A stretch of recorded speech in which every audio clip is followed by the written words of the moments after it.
एक देसी couple UK के हेथ्रू एयरपोर्ट पर जब लैंड किया, उनके पास सामान काफी था और बहुत सारी ज्वेलरी और कैश था। ये जब एयरपोर्ट पर अपना सामान लेके घर गए तो उन्हें घर जाके याद आया कि हमारा तो एक सूटकेस एयरपोर्ट पर ही हम भूल आए हैं, और वो तो हम लेके नहीं आए क्योंकि सामान ज्यादा था।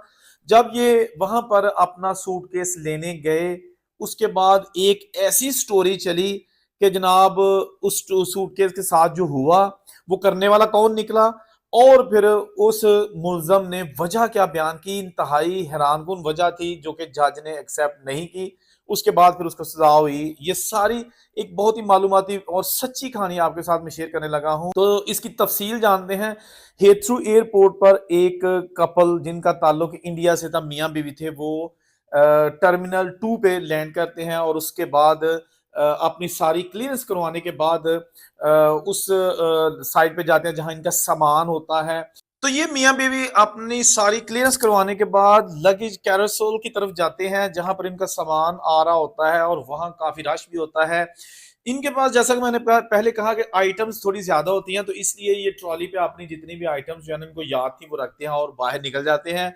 बातें करते हैं, और जो कुछ भी है ये बिल्कुल भूल चुके थे कि इनका एक सूटकेस जो है ना वो वहीं रह गया है, इन्होंने उसको कलेक्ट नहीं किया। घर चले जाते हैं। घर जाके उनको रियलाइज होता है कि हमारे पास तो एक लगेज ही नहीं है। तो उसी लगेज में इस खातून ने अपना एक टैबलेट भी रखा हुआ था, लेकिन उस टैबलेट की जो लोकेशन भी सेट कर रखी थी अपने आईफोन के साथ, इसने फौरी तौर पर अपना आईफोन जो है ना उसको खोला और उसके अंदर अपने उस टैबलेट की जो है ना वो लोकेशन सर्च की।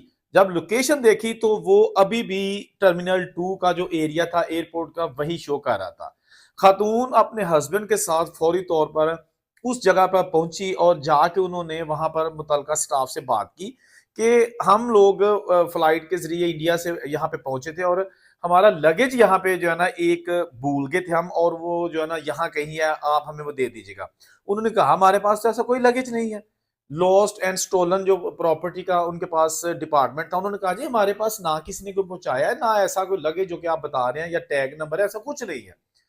ये बड़े हैरान हुए, लेकिन उन्होंने कहा कि आप ऐसा है कि आप फिक्र ना करें, अगर एयरपोर्ट पर होगा तो वो आपको डेफिनेटली मिलेगा, आप एक दिन का वेट कर लें। ये लोग घर चले गए। उसके बाद इन्होंने दोबारा वहां जाके लोकेशन अगले दिन चेक की तो अभी भी उसकी लोकेशन उसी एयरपोर्ट आ रही थी, उस लगेज की, उस आईपैड यानी कि जो टैबलेट था उसकी वजह से। इन्होंने फिर जनाब पुलिस से राब्ता करने की कोशिश की और पुलिस को कहा कि कल हम गए थे और ये हमारा लोकेशन जो है ना वो सामान की एयरपोर्ट का टर्मिनल है। कल हम गए थे और हमने जाके स्टाफ से बात की थी, तो स्टाफ ने हमें कहा जी हमारे पास तो है ही कुछ नहीं, लेकिन आज 24 घंटे बाद हमने दोबारा लोकेशन ट्रेस किया तो वो वही उसी एरिया की आ रही है। पुलिस जो है ना उसने फौरी तौर पर इस फैमिली को साथ लिया और एयरपोर्ट पहुंच के वहां जाके उन्होंने जब अपने तो तरीके से स्टाफ से बात की तो उन्होंने कहा कि जी बिल्कुल हमारे पास तो कोई ऐसा सामान नहीं है। फिर पुलिस ने कहा कि जी हमें जो है ना वो सीसीटीवी फुटेज चाहिए, यानी कि जब ये लैंड किया है ना उसकी टाइमिंग लेके ना, तो उन्होंने कहा कि जी हमें जाना उसके बाद ताकि फुटेज चाहिए। डिपार्टमेंट ने उनको फुटेज दे दी। पुलिस ने जब फुटेज बड़े गौर से ऑब्जर्व की तो वाकई वो फैमिली वहां पे सामान ले रही थी, और उनका बाद में देखा जब सारे लोग सामान ले गए तो एक बैग वहां पे मौजूद था, और उस बैग को एक लेडी जो है ना वो लेके चली गई, एक साइड पे चली गई, लेकिन उसको देखते रहे। जब जूम करके देखा तो वो एक इंडियन स्टाफ था, लेडी थी, एक भारतीय शरीयत रखने वाली एक खातून थी जो एयरपोर्ट पर बैगेज हैंडलर का काम करती थी। तो वो जनाब वहां पे जो है ना इसको लेके जा रही थी। उसके जो ना परसू उसकी तफ्तीश, उसकी जो इन्वेस्टिगेशन, उसके आगे बढ़ाते हुए जब इन्होंने उस औरत से पूछा तो उस औरत ने पहले तो आए बाएं शाएं की, लेकिन सबूत सारे थे, कैमरे की फुटेज थी, तो उसने कहा कि हाँ ऐसा ही है, ये सामान मैंने चुराया था। अब उस खातून ने वो बैग लेके वो चली गई थी अपने लॉकर वाली साइड पे। वहां जाके उसने जो है ना वो अंदर से जब उसने खोला, तीर तो कैसे के अंदर पता नहीं क्या होगा, लेकिन अंदर जनाब बहुत सारी जो है ना वो ज्वेलरी निकली और कैश निकला। इसके साथ साथ कीमती अशिया, रेबैन की सनग्लासेस टाइप चीजें, यानी काफी चीजें जो है ना वो टोटल तकरीबन आप अंदाजा लगा सकते हैं। तो उस बैग के अंदर से जो चीजें थी वो थी जनाब तकरीबन 29,000 पाउंड का जो है ना टोटल ज्वेलरी का सामान था, जिसमें रिंग्स और ब्रेसलेट वगैरह थे जो कि ये इंडिया से लेके आए थे, तो उनकी मालियत तकरीबन 29,000 पाउंड बताई गई है। उसके साथ साथ जनाब इसमें मैकबुक थी, 500 पाउंड कैश था, रेबैन सन ग्लासेस थी और कुछ इस तरह की काफी इंपोर्टेड चीजें थी जो कि इन इस फैमिली के पास मौजूद थी। ये जो खातून है इसको तो उन्होंने गिरफ्तार कर लिया और सारा सामान जो है ना जितना भी उस खातून से रिकवर हो सका, कुछ चीजें वो इस्तेमाल कर चुकी थी या पता नहीं क्या था वो नहीं मिल सकी, लेकिन हर चीज उस खातून से बरामद हो गई। अब ये पूरा सामान यानी कि पूरा जो सूट केस था उसको तो लेके जा नहीं सकती थी क्योंकि वो अंदर सिक्योरिटी क्लीनेस और सामान को बाहर लेके जाना, लेकिन उसने अंदर से चीजें निकाल के अपने बैग में डाल के ले गई जैसे भी था। अब अल्लाह बेहतर जानता है कि ये कब से ये काम कर रही थी, क्योंकि इतनी दीदा दलेरी के साथ जो इसने वारदात की है ये एक आम बंदा नहीं कर सकता या वो स्टाफ नहीं कर सकता जो अभी इस तरह की चीजों को, इस तरह की धोखेबाजियों को नहीं जानता, उसके बस की बात नहीं है। तो बाद में जनाब इसकी जो इन्वेस्टिगेशन मुकम्मल करके चालान पेश किया गया, इसको अदालत में पेश किया गया। तो अदालत में जो सबसे इंटरेस्टिंग चीज थी वो ये थी कि इस खातून से जब पूछा गया कि जी आपकी एक अच्छी जॉब थी, आप वहां पर जॉब कर रही हैं, आपको सैलरी मिलती है और ठीक ठाक सैलरी मिलती है, क्या नौबत आ गई कि आपने कस्टमर का सामान ही चोरी कर लिया? हालांकि आपकी ड्यूटी ये है कि आपको जो चीज मिलती है आपने फौरी तौर पर लॉस्ट एंड स्टोलन प्रॉपर्टी का जो डिपार्टमेंट दफ्तर है वहां जमा करवानी होती है, क्योंकि आप उसका पार्ट हो उस डिपार्टमेंट का और उस एयरपोर्ट का। तो उस खातून ने जो जवाब दिया उस पर जज जो है ना वो इंतहाई बरहम हुए। उस खातून ने कहा कि जी असल में मुझे ना अभी 2 दिन पहले ही मेरे हस्बैंड ने तलाक दे दी है, तो मैं वो स्ट्रेस में थी तो इसलिए फिर मुझे पता ही नहीं चला मैंने क्या कर दिया। तो जज साहब ने कहा कि आपको तलाक हो गई थी तो आप हफ्ता छुट्टियां लेके घर बैठ सकती थी। भाई क्या मुसीबत है कि आपको पता ही नहीं चल रहा आप कर क्या रही हो और जनाब सामान लोगों को चोरी करना शुरू कर दिया, तलाक हो गई है। वैसे आपस की गल है अजीबो गरीब किस्म की मैं स्टोरी सुनी है कि किसी ने तलाक हो जाए तो होना तो ये चाहिए ना कि वो थोड़ा सा अपसेट है और अपनी चीजें लुटा रहा है, उसे पता ही नहीं कि अपनी चीज भूल गया, अपना वॉलेट कहाँ पे भूल गया है, पर्स कहीं पे भूल गया है, किसी जगह मोबाइल रखा भूल गया है या खुद को कोई नुकसान पहुंचा ले।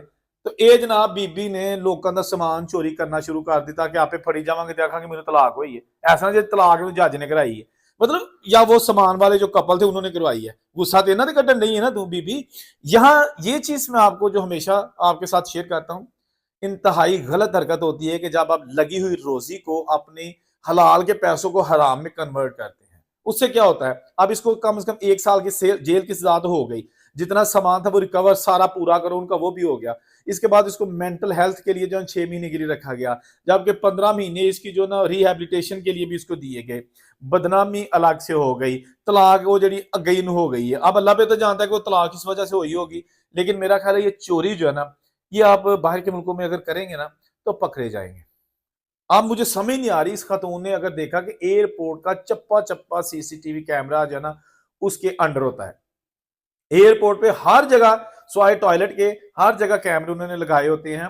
तो यह मैनू नहीं समझ लगी कि बेबी बैग लैके साइड पे टुर गई और यदि किस्मत हुई देखो जो ढेर सारा सामान भी निकल आया। तो बाज़ औक़ात ये होता है कि हमारी छोटी-छोटी गलतियाँ जो है ना, वो हमें उस नेज पर लेके जाती हैं कि जहाँ से वापसी मुमकिन नहीं मतलब वापसी जो है ना, वो नामुमकिन होती है। अब इसकी जॉब तो मेरा ख़्याल है वो इसको निकाल देंगे। ऑफ़ कोर्स निकाल क्या देंगे, निकाल दिया क्योंकि इसने ट्रस्ट लूज़ किया है उस जगह का, उस कंपनी का जहाँ पे इसको ट्रस्ट के लिए ही रखा गया था।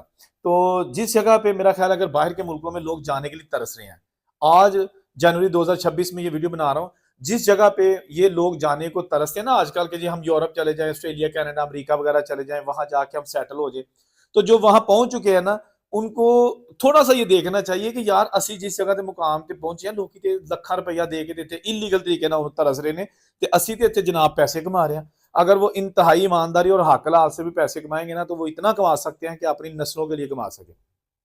लेकिन अगर चाहेंगे नहीं जनाब असि ते पैसे जी तनख्वाह ये आ रही है, हराम किस तरह आ सकता है, तो फिर तुम जनाब चोरियां शुरू कर दो, फिर तुम डकैतियां करनी शुरू कर दो। लेकिन रगड़ा रगड़ा प्रोग्राम मस्ट होता है। कभी आप बाहर के मुल्क में कोई जुर्म करके कोई ऐसी चीज करके बच नहीं सकते। ये बहुत सारी जो है ना एग्जाम्पल्स ऐसी हमारे पास मौजूद है। वहां तो आप एक जानवर को थोड़ा सा नुकसान पहुंचाएंगे ना तो ओदे ते पूरी रियासत की मशीनरी हिल जाती है। खैर एनीवेज ये थी आज की वीडियो। जहां ने खुश रहे कमेंट जरूर किया करें, जहां ने खुश रहे और उसे इजाजत, अल्लाह हाफिज़।